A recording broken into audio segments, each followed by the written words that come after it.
जो हम लोग बिजनेस लॉ से रिलेटेड टॉपिक लेकर के आए हैं वो इंडियन कॉन्ट्रैक्ट एक्ट 1872 से ही है। और इस टॉपिक में, इस चैप्टर में हम लोग सेक्शन 11 कैपेसिटीज़ ऑफ पार्टीज़ के बारे में बात करेंगे। और इस कैपेसिटीज़ ऑफ पार्टीज़ में जो हमारा सब टॉपिक होगा वो हम आज माइनर के बारे में बात करेंगे। लेकिन उससे पहले मैं आपको बता दूं, आपके लिए खुशखबरी है अनअकैडमी की तरफ से। जैसा कि आप जानते हैं कि मैं आपको अनअकैडमी के माध्यम से ये क्लास ले रहा हूँ।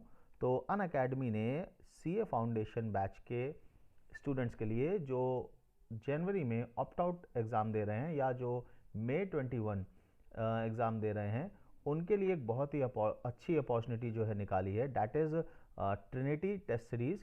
फ्रेंड्स, इस टेस्ट सीरीज़ में आपको मौका है 1,00,000 रुपए के अमेज़ॉन वाउचर्स जीतने का। जी हाँ फ्रेंड्स, आपने बिल्कुल सही सुना, 1,00,000 रुपए के अमेज़ॉन वाउचर्स जीतने का। आपको कुछ नहीं करना है, it is free of cost. ये टेस्ट सीरीज़ आपको फ्री ऑफ कॉस्ट अटेम्प्ट करनी है और आपको अपनी पोजीशन अंडर 15 रखनी है। यानी कि पहले जो टॉप 15 लर्नर्स होंगे, इन टॉप 15 लर्नर्स को चांस मिलेगा अमेज़ॉन वाउचर्स जीतने का, जिसकी वैल्यू 1,00,000 रुपीज़ के करीब होगी। फ्रेंड्स, बता दूं कि ये जो टेस्ट सीरीज़ है ये 3 जनवरी से स्टार्ट हो रही है एंड 3 जनवरी से एंड 4 जनवरी से स्टार्ट हो रही है। तो फ्रेंड्स, इसमें आपको बैच में एनरोल करने के लिए क्या करना होगा, बता दूं कि आपको इस टेस्ट सीरीज़ में अपने आप को एनरोल करने के लिए नीचे डिस्क्रिप्शन बॉक्स में दिए गए लिंक पर जाना होगा।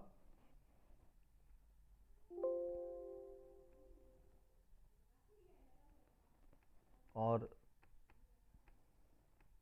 इस लिंक पर आप जाएंगे तो आपके सामने ये होम पेज आ जाएगा इस टेस्ट सीरीज़ का।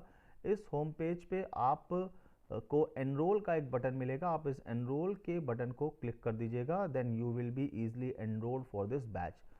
आप शेयर करना चाहें इस बैच को तो अपने फ्रेंड्स को भी शेयर कर सकते हैं, ताकि उनको भी चांस मिल सके 1,00,000 रुपए के वाउचर्स जीतने का, अमेज़ॉन वाउचर्स जीतने का। फ्रेंड्स, बता दूं कि ये बैच 3 और 4 जनवरी से स्टार्ट हो रहा है। पहले इस बैच में टोटल 12 टेस्ट होंगे, यानी कि ये पूरी टेस्ट सीरीज़ है, इसमें 12 टेस्ट होंगे। और 12 टेस्ट का पहला टेस्ट 3 जनवरी से स्टार्ट होगा। तो 3 जनवरी से आप देख सकते हैं पहला जो पेपर होगा वो टेस्ट 1 11 बजे सुबह, यानी कि 11 AM पर principles and practice of accounting है। इसके बारे में आप जानना चाहते हैं तो आप इस पर क्लिक कर सकते हैं। और 180 मिनट्स का टेस्ट होगा, 120 मार्क्स होंगे, 6 क्वेश्चंस होंगे। और देखिए यहाँ पे टाइम भी लिख करके आ रहा है कि 3 डेज 15 आवर्स और 28 मिनट में ये टेस्ट जो है वो आपका स्टार्ट हो जाएगा। सो फ्रेंड्स, इसी तरीके से आप बाकी भी जो शेड्यूल है उसको देख सकते हैं। 3 जनवरी को paper 3 business maths and logical reasoning का टेस्ट 2 3 PM पर। और उसके बाद 4 जनवरी को paper 2 business law and business correspondence and reporting 11 बजे मॉर्निंग में। और फिर 4 जनवरी को business economics and business and commercial knowledge. इसी तरीके से आप देख सकते हैं कि ये आपके जो है टेस्ट जो है वो लगभग 10 जनवरी को, 11 जनवरी को, 17 जनवरी को और आप देख रहे हैं 18 जनवरी तक ये आपके टेस्ट होंगे। तो आपको पूरी डिटेल इसमें दी हुई है। पूरी आपको डिटेल इसमें दी हुई है, आप इसमें देख सकते हैं, इस टेस्ट सीरीज़ को ज्वाइन कर सकते हैं। सारी इन्फॉर्मेशन आपको मिलेगी इसी पेज पर। आप जाकर के ऑल इन्फॉर्मेशन यानी कि अबाउट सेक्शन में जाकर के इसके अबाउट इन्फॉर्मेशन ले सकते हैं। इस टेस्ट सीरीज़ के इस अबाउट सेक्शन में जाकर के आप इस टेस्ट सीरीज़ के बारे में और भी जानकारी ले सकते हैं। तो फ्रेंड्स, बता दें कि देर मत करिए, अभी तो शुरुआत है और आगे आगे देखिए होता है क्या। तो अभी तो ये टेस्ट सीरीज़ आप जो है वो अटेम्प्ट करिए and I wish you all the luck कि आप अंडर 15 लर्नर्स के अंदर आएँ और टॉप 15 में आएँ और 1,00,000 रुपीज़ के अमेज़ॉन वाउचर्स जीतें। तो फ्रेंड्स, आते हैं अब हमारे आज के टॉपिक पर, कैपेसिटीज़ ऑफ पार्टीज़ पर। फ्रेंड्स, सबसे पहले समझ लें कि meaning of capacities of parties क्या होता है। यानी कि किसी भी तरीके के कॉन्ट्रैक्ट में अगर आपको एंटर होना है तो आपको क्या क्या बातों का ध्यान रखना है। आप कोई भी कॉन्ट्रैक्ट तब तक नहीं कर सकते जब तक आप कॉम्पिटेंट नहीं हो कॉन्ट्रैक्ट करने के लिए। बट इंडियन कॉन्ट्रैक्ट एक्ट का सेक्शन 11 हमको बताता है कि कोई भी पार्टी किसी भी तरीके को कॉन्ट्रैक्ट में किसी भी तरीके के कॉन्ट्रैक्ट में एंटर होने के लिए उसको क्या करना पड़ेगा, यानी कि when they will be capable of entering into a contract. तो लॉ कहता है कि कौन पर्सन इंडियन कॉन्ट्रैक्ट एक्ट में के हिसाब से कॉन्ट्रैक्ट में कैपेबल होगा एंटर होने के लिए। सो नाउ सेक्शन 11 क्या कहता है कि every person who is capable to enter into a valid contract, हर पर्सन इंडियन कॉन्ट्रैक्ट एक्ट के हिसाब से वैलिड कॉन्ट्रैक्ट में एंटर हो सकता है अगर वो पर्सन मेजर हो। मेजर मतलब अभी हम यहाँ पे आज इस सेशन में यही समझेंगे कि एक पर्सन मेजर पर्सन कौन कहलाता है। तो मेजर पर्सन का मतलब हम यहाँ पे एक एडल्ट पर्सन ले सकते हैं, यानी कि वो पर्सन जो बच्चा नहीं है, यानी कि लॉ ने यहाँ पे हमको स्पेसिफाई किया है कि कौन पर्सन एडल्ट है और कौन पर्सन एडल्ट नहीं है। दूसरा, a person should be of sound mind and a person should not be disqualified from contracting by any law.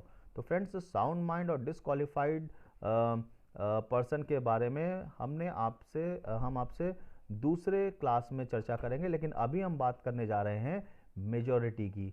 तो when a person will be called major, आइए देखें मेजॉरिटी रूल क्या कहता है। हमारा इंडिया में एक एक्ट है इंडियन मेजॉरिटी एक्ट, ये हमको बताता है कि when a person will be called major age for any type of contract.